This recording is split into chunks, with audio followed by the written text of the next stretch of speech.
अच्छी लग रही हूँ ना? ये किस किस्म का बेहुदा लिबास पहन लिया तुमने? क्या मतलब, क्या बुराई है इस ड्रेस में?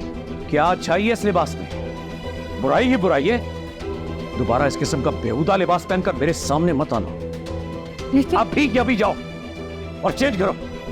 औरत के लिबास से मर्द की गैरत का पता चलता है और मैं खुद को बेगैरत नहीं करवाना चाहता। लॉबी में तुम्हारा इंतजार कर रहा हूं, फौरन चेंज करके आओ।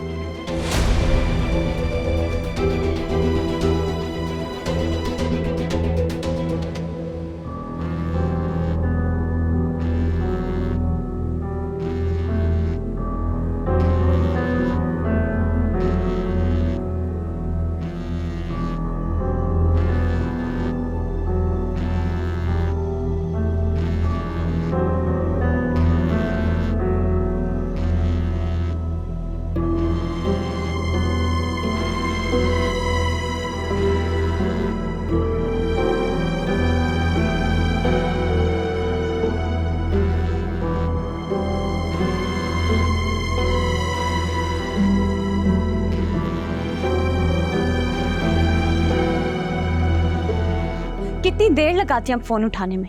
कब से आपको फोन कर रही हूँ, फोन क्यों नहीं उठा रही थी? क्या हो गया शाज़मा? सब खैरियत तो है? मूड क्यों इतना खराब है तुम्हारा? यहाँ मेरी जिंदगी खराब हो गई, आपको मेरी मूड की पड़ी है। ऐसा क्यों कह रही हो तुम? सब खैरियत तो है? कुछ भी ठीक नहीं है अम्मी, बहुत बड़ी मुझसे गलती होगी, मुझे ये शादी नहीं करनी चाहिए थी। मैंने तो ये सोच के शादी की थी कि लंदन का बिजनेसमैन है, खुले दिमाग का होगा, लेकिन ये तो यहाँ के लोगों से भी दकियानूसी निकला। इतनी छोटी सोच है इसकी। मैं ऐसी छोटी सोच के बंदे के साथ नहीं रह सकती। मैं घर वापस आ रही हूँ बस। क्या कह रही हो तुम? दिमाग ठीक है तुम्हारा? तुम्हें मैंने पहले भी समझाया था शाज़मा कि इस किस्म की कोई बात मुंह से ना निकालना वापस घर आने वाली। अगर तुम्हारे अब्बू या दाइम के कान में इस बात की भिनक भी पड़ गई ना तो कयामत आ जाएगी, समझी? और जो मुझ पे कयामत गुजरी है उसका क्या अम्मी? मैं तो घुट घुट के मर जाऊंगी यहाँ पे। ऐसा भी क्या हो गया आखिर? क्यों आखिर इतनी हवास बाख्ता हो रही हो? सुभान बिल्कुल भी वैसे नहीं है अम्मी जैसा मैंने सोचा था। मैंने सोचा था कम उम्र बीवी को पाकर बहुत खुश होंगे, उसके नखरे उठाएंगे, लेकिन इनको हर बात पे इतराज है कि तुमने कलर क्या पहना है, तुम बात कैसे करती हो, धीमे लहजे में बोला करो। मैं क्या करूं? मैं तो मर जाऊंगी इनके साथ। क्या हो गया तुम्हें शाज़मा? ये फिर कोई बात है ऐसे नाराज होने वाली? दुनिया के सारे मर्द इसी तरीके से अपनी औरत की बात में कीड़े निकालते हैं। तुमने क्या अपने अब्बू और दाइम को नहीं देखा कि वो कितना रोब जमाते हैं? लेकिन ज़िशान तो ऐसा नहीं था अम्मी, उसे कभी मेरी किसी बात पे इतराज नहीं किया था। ज़िशान का यहाँ पर क्या जिक्र है? मैंने तुम्हें पहले भी मना किया था कि अपनी पिछली जिंदगी और अब की जिंदगी का मवाजना बंद करो। अगर तुम ऐसे ही ज़िशान का और सुभान अहमद का मुकाबला करती रही तो फिर तो तुम्हारी जिंदगी गुजर ही नहीं सकती। तुम्हारी ये बात समझ क्यों नहीं आती आखिर? मुझे ना आपकी बात समझ आ रही है, ना मुझे ये आदमी समझ आ रहा है। मुझे बस घर आना है। शाज़मा, ओ भाई और कितनी देर है? वो लोग इंतजार कर रहे होंगे, पहले ही हम लोग लेट हो चुके हैं। क्या कह रहे हैं सुभान? कहीं जाना है तुम लोगों को? रीमा और हसन ने हमें डिनर पे इनवाइट किया था, लेकिन अब मेरे जाने का बिल्कुल मूड नहीं। इस आदमी की शक्ल नहीं देखना चाहती मैं। बेवकूफ़ी की बातें ना करो शाज़मा। हर बात को बढ़ावा देना जरूरी नहीं है। हर बात पे वाविला करना शुरू कर देती हो। वैसे भी ये रिश्ता तुम्हारी मर्जी से हुआ है ना, इसलिए जैसा भी है और जो भी है तुम्ही को कॉम्प्रोमाइज करना होगा, समझी तुम? अरे भाई सोगी हो क्या? जल्दी करो। सुभान अहमद की मुझसे शिकायतें करने की बजाय ना बेहतर होगा कि जैसे सुभान अहमद तुम्हें कहते तुम वैसा करो। एक बात मेरी याद रखो शाज़मा, मर्द की जिद के आगे कभी अपनी जिद नहीं लड़ाई जाती। इससे घर आबाद नहीं होते, हमेशा बर्बाद होते हैं।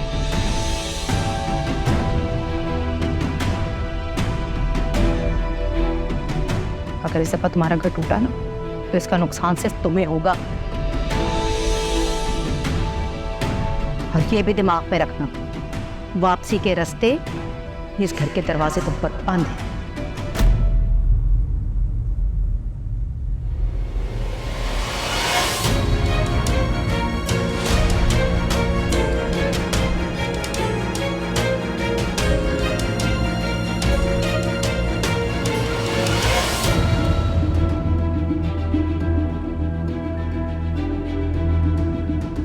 ये रिश्ता तुम्हारी मर्जी से हुआ है ना, इसलिए जैसा भी है और जो भी है तुम्ही को कॉम्प्रोमाइज करना होगा, समझी तुम?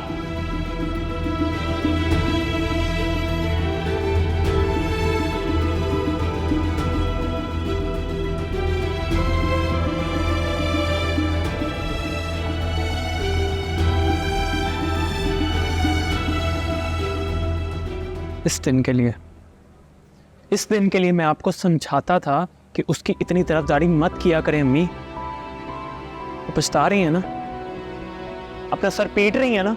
ऐसा कुछ नहीं है दाइव, उसकी नई नई शादी है, परेशान हो गई थी बस इसलिए मुझे कॉल कर दी। बस कर दें अम्मी, बस कर दें। उसकी नई शादी है लेकिन पहली शादी नहीं है, और इस रिश्ते की बारीकियों का अंदाजा होना चाहिए उसे। लेकिन इस बात का एहसास ना तो उससे पहले था ना अब है। अगर होता तो यूं वापस आने की बात ना करती। इस रिश्ते को तो मजाक ही बना के रख लिया इस लड़की ने।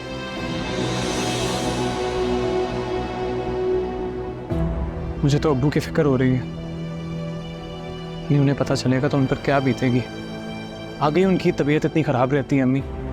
देखो वो बेवकूफ़ी कर रही है, लेकिन तुम तो समझदारी से काम लो ना दाइम। अब्बू को बताने की क्या ज़रूरत है, उन्हें ऐसे बताकर परेशान तो नहीं करना ना। कब तक छुपाएंगे अब्बू से आप ये बातें? कभी ना कभी तो उनके सामने आएंगी ना अम्मी। ऐसा कुछ भी नहीं होगा दाइम। उसने जज्बाती होकर परेशान होकर मुझे कॉल कर दी थी, लेकिन इसका मतलब ये नहीं बेटा कि वो ऐसा सच में कर गुजरेगी। और देखो तुम्हारे सामने मैंने उसको समझाया है, बल्कि डांटा है। उसे मैंने साफ कह दिया है कि अगर अब उसने कोई ऐसा कदम उठाया तो इस घर के दरवाजे उस पर हमेशा के लिए बंद हैं। तुम परेशान ना हो बेटा, ऐसा कुछ भी नहीं होगा, मेरा यकीन करो।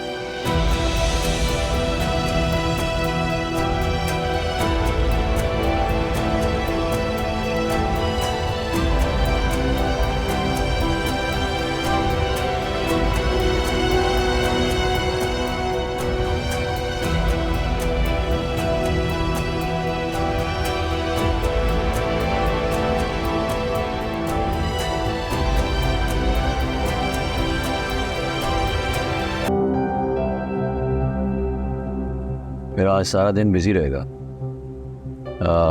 देख लो, हसन का फ़ोन था, मेरी बैक टू बैक मीटिंग्स हैं। अगर तुमने अपनी मामा की तरफ ड्रॉप होना है तो मैं ड्रॉप कर दूंगा। मुझे कहीं नहीं जाना।